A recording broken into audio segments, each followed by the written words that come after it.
Malam ni sebelum tidur, jangan lupa share video ni, repost video ni, copy link masuk dalam grup, sebarkan video ni sebanyak yang mungkin. Rugi sangat siapa yang tengah tengok video ni, dia tak share video ni, dia tak repost video ni. Weh, kenapa rugi pula Ustaz? Yalah, kita nak ajak semua orang yang ada dekat luar sana datang dekat video ni sama-sama. Sama-sama kita ingat kepada Allah. Oi, takkan tak dapat pahala kot ajak orang ingat Allah. Tapi Ustaz, saya ni bukan orang yang baik. Yalah, kita bukan orang yang baik lah, kita nak dapat pahala ajak orang ingat Allah. Okey, tak payah tunggu lama. Dalam video ni kita sama-sama nak beristighfar. Hari ni kita buat dosa kan? Dah istighfar ke belum? Dah minta ampun ke belum? Apa? Belum? Oi, tak mau macam tu.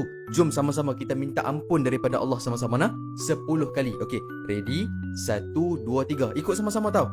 Astaghfirullahalazim. Astaghfirullahalazim. Astaghfirullahalazim. Astaghfirullahalazim. Astaghfirullah. Astaghfirullah. Astaghfirullah. Astaghfirullah. Astaghfirullah. Astaghfirullah. Astaghfirullah. Astaghfirullah. Astaghfirullah. Oh, terlebih pula. Tak apalah, kita minta ampun daripada Allah.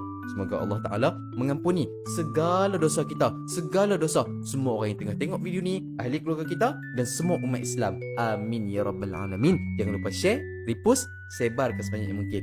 Mantap.